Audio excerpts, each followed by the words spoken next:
wabarakatuh.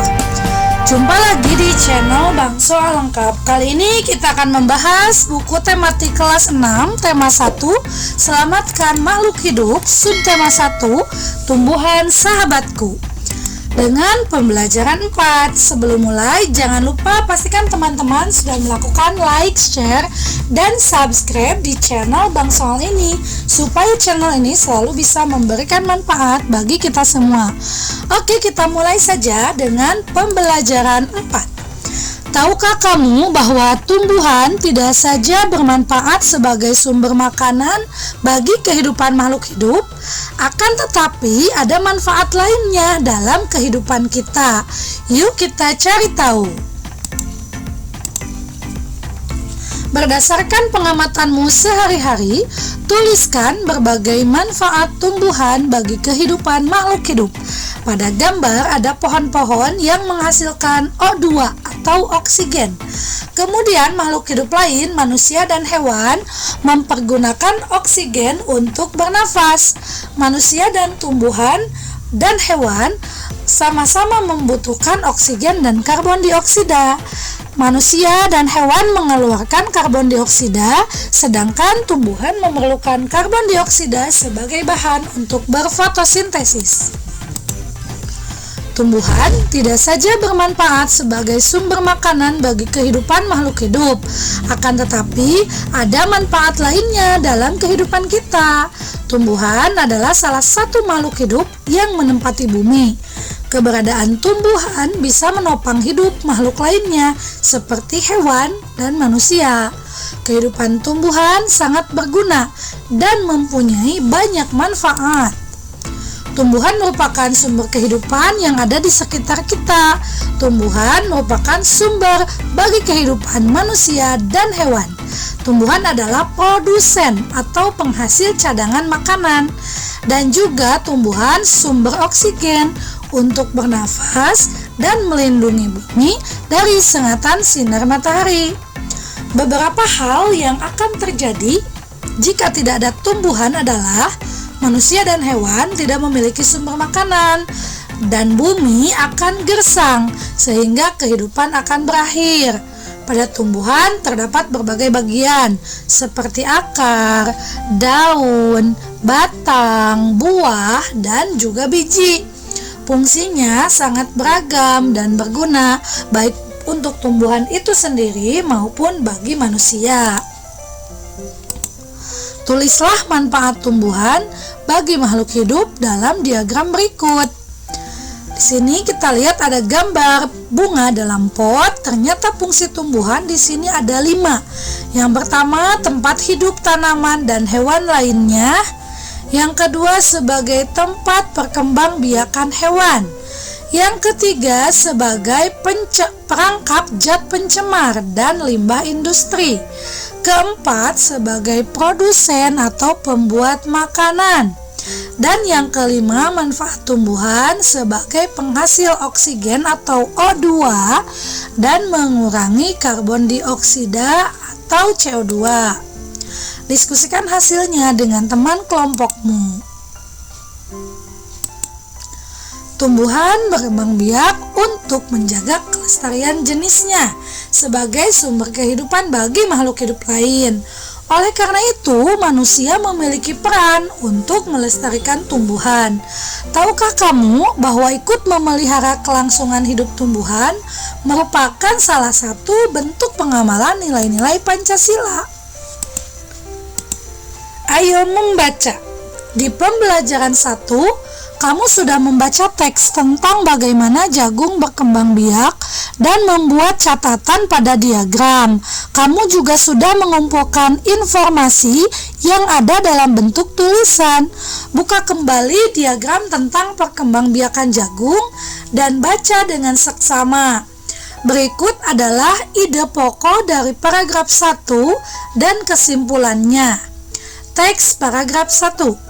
Jagung merupakan salah satu tanaman yang dijadikan bahan makanan pokok di berbagai daerah juga di Indonesia. Contohnya, penduduk Pulau Madura menjadikan jagung sebagai makanan pokoknya. Jagung merupakan salah satu penghasil karbohidrat yang sangat diperlukan oleh tubuh. Ide pokoknya, jagung merupakan salah satu makanan pokok masyarakat Indonesia. Kesimpulannya, jagung sangat penting di Indonesia. Amati dan bacalah isi tabel di atas. Apa pendapatmu? 1. Tumbuhan sebagai penghasil oksigen atau O2 dan mengurangi karbon dioksida. Yang kedua, tumbuhan sebagai produsen atau penghasil makanan. Yang ketiga, tumbuhan sebagai penangkap zat pencemar dan limbah industri. Keempat, tumbuhan sebagai pelindung dari erosi dan abrasi. Dan yang kelima, tumbuhan sebagai perkembangbiakan bagi rumah hewan. Oke, lanjut. Sekarang bacalah tabel berikutnya dan berikan pendapatmu. Paragraf 2. Seorang petani jagung memulai pembiakan tanamannya dengan menanam biji jagung. Setelah 3-4 hari, bakal tanaman akan muncul di permukaan tanah. Tanaman jagung akan terus tumbuh menjadi besar. 3 hingga 3,5 bulan, buah jagung dapat dipanen oleh petani. Buah jagung yang berbentuk seperti tongkol pada mulanya berupa sekuntum bunga. Pembiakan jagung dimulai saat bijinya. Itu adalah ide pokok pada paragraf kedua. Sedangkan kesimpulannya, jagung berkembang biak melalui biji. Dapatkah kamu menemukan cara untuk membuat suatu kesimpulan? Apa ciri-ciri kesimpulan yang baik menurutmu? Kesimpulan yang baik berisikan: 1. Pesan yang ingin disampaikan kepada pembaca. Yang kedua, intisari dari tulisan. Yang ketiga, dimulai dari pembahasan khusus ke umum. Yang keempat, menggunakan kosakata baku. Dan yang kelima, merupakan suatu pernyataan yang dibuat berdasarkan ide pokok. Ide pokok maupun kesimpulan saling berhubungan. Kesimpulan dibuat berdasarkan ide pokok. Diskusikan hasilnya dengan teman sekelasmu dan sampaikan hasilnya kepada bu guru. Ayo berdiskusi. Tumbuhan adalah sahabat kita. Menjaga tumbuhan sudah menjadi kewajiban kita semua. Dalam menjalankan kewajibannya, terkadang kita tidak bisa sendiri. Kita membutuhkan kerjasama dengan orang lain. Kerjasama merupakan wujud penerapan dari salah satu sila Pancasila. Pahamilah lagi kelima sila Pancasila berikut. 1. Ketuhanan yang Maha Esa. 2. Kemanusiaan yang adil dan beradab. 3. Persatuan Indonesia. 4. Kerakyatan yang dipimpin oleh hikmat kebijaksanaan dalam permusyawaratan perwakilan. 5. Keadilan sosial bagi seluruh rakyat Indonesia. Amati kedua gambar berikut. Tulislah isi cerita masing-masing gambar di atas. Gambar 1, pada gambar tampak 3 anak-anak yang bekerja bersama-sama membersihkan lingkungan. Ketiga anak-anak tersebut berasal dari suku yang berbeda. Meski berbeda latar belakang suku bangsa, namun ketiga anak tersebut tetap bersatu dan bekerja sama. Gambar tersebut menggambarkan pengamalan Pancasila sila ketiga, yaitu Persatuan Indonesia. Sedangkan pada gambar 2, gambar ini menunjukkan 3 orang siswa sekolah dasar. Mereka terdiri dari 2 siswi laki-laki dan 1 siswi. Ketiganya terlihat sedang bermusyawarah, saling mendengarkan pendapat masing-masing anggota rapat tersebut. Musyawarah sendiri adalah salah satu pengamalan sila Pancasila. Mengutamakan persatuan dalam bermusyawarah merupakan bentuk pengamalan sila ketiga Pancasila. Nilai-nilai Pancasila dari sila keberapakah yang terkandung dalam kedua sikap pada gambar di atas? Tulis penjelasanmu dengan singkat. Bersatu dalam perbedaan dan mengutamakan persatuan dalam musyawarah merupakan bentuk pengamalan sila ketiga Pancasila, yaitu Persatuan Indonesia. Berilah kesimpulan nilai yang sesuai sila ketiga sesuai gambar. Sampaikan kepada teman kelompokmu. Kemudian carilah 3 contoh sikap dalam kehidupan sehari-hari yang sesuai dengan nilai-nilai sila ketiga Pancasila. Apa saja sikap yang telah kamu terapkan dan yang belum kamu terapkan? Bagaimana caramu memperbaiki sikap sehingga sesuai dengan sila ketiga Pancasila? Jadi ada 3 contoh sikap. Yang pertama, kita bersikap baik pada upacara bendera. Yang kedua, kita melakukan gotong royong. Dan yang ketiga, kita berteman dengan siapa saja tanpa membedakan asal-usul budaya dan sukunya. Yang sudah dilaksanakan mungkin 3-tiganya ya. Sampaikan hasilnya di depan kelas, kemudian serahkan pekerjaanmu kepada guru. Kerjasama dapat memberikan manfaat bagi kita. Sebagai pelajar, kamu dapat bekerja sama dalam banyak hal. Merawat dan menanam tanaman, menjaga lingkungan sekolah, serta menjaga kebersihan halaman dapat dilakukan bersama-sama. Ayo berlatih. Sebagai sahabat manusia, tumbuhan banyak memberi manfaat. Salah satu manfaat tumbuhan adalah sebagai sumber bahan makanan. Siti membaca pengumuman tentang harga penjualan kentang. Kentang adalah salah satu tumbuhan yang berkembang biak secara vegetatif, yaitu dengan umbi batang. Siti memperoleh informasi tentang harga kentang di salah satu toko. Berikut adalah informasinya. Toko tersebut hanya menjual 50 bungkus untuk 1 paket kilogram. Untuk paket 1 kilogram dan 75 bungkus untuk paket 5 kilogram. Berapa uang yang akan diperoleh toko tersebut apabila semua paket terjual? Di sini ada gambar kentang dengan promo 1 kilo 6.500 dan 5 kilo sama dengan 30.000. Diketahui 50 bungkus kentang paket 1 kilogram harga 1 kilogramnya 6.500 dan ada 75 bungkus paket 5 kilogram harga 5 kilogram 30.000. Ditanyakan uang yang diperoleh jika paket terjual habis. Jawabannya 50 bungkus dikali 6.500 dalam kurung, kemudian ditambahkan 75 dikali 30.000, maka isinya 50 kali 6.500 jadi 325.000, sedangkan 75 kali 30.000 menjadi 2.250.000. Hasilnya dijumlahkan saja sehingga 2.575.000. Jadi uang yang diperoleh jika paket terjual semua adalah Rp2.575.000. Kentang juga bisa dinikmati dalam berbagai bentuk produk. Ada berupa kentang goreng, kue, sambal goreng kentang, dan bahkan keripik. Berikut adalah beberapa wilayah di Indonesia dengan jumlah penduduknya. Penduduknya ikut menikmati berbagai produk makanan yang berasal dari kentang.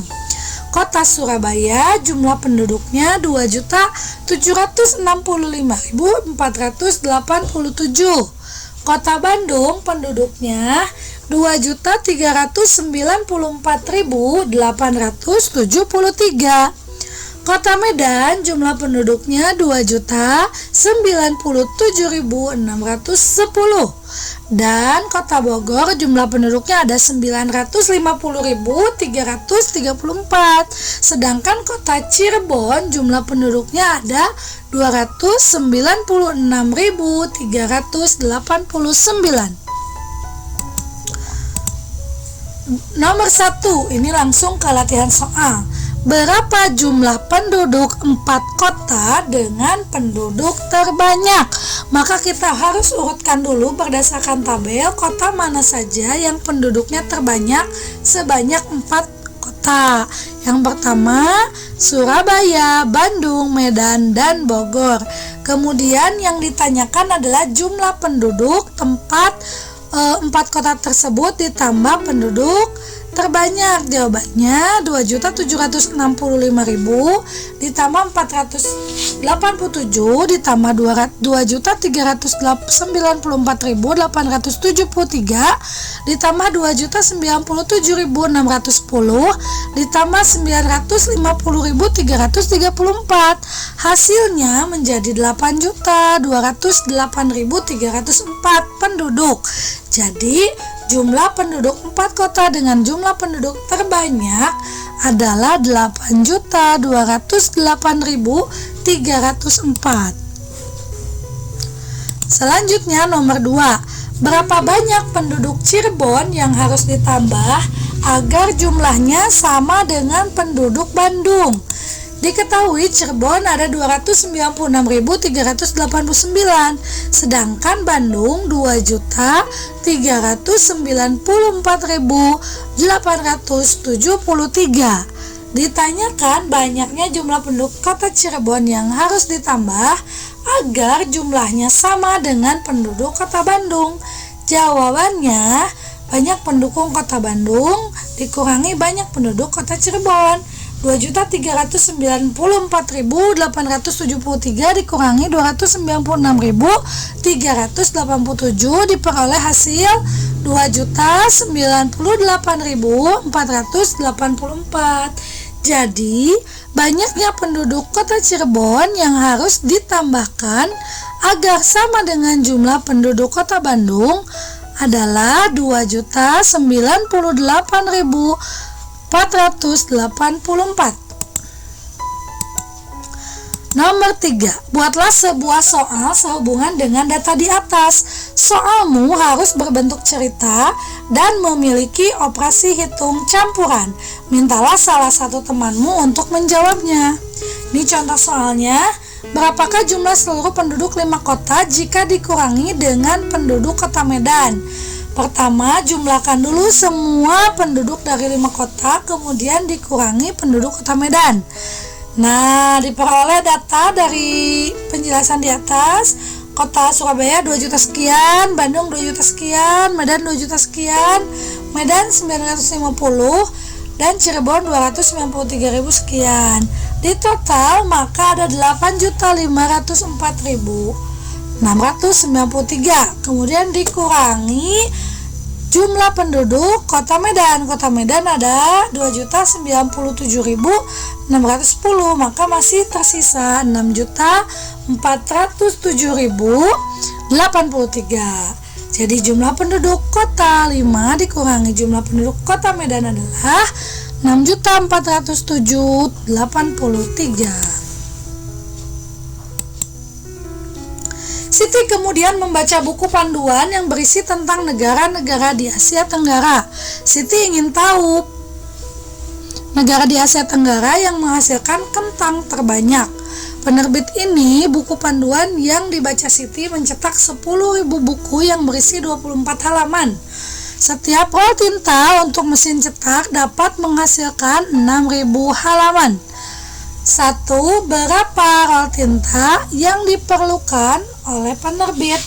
Buatlah perhitungannya.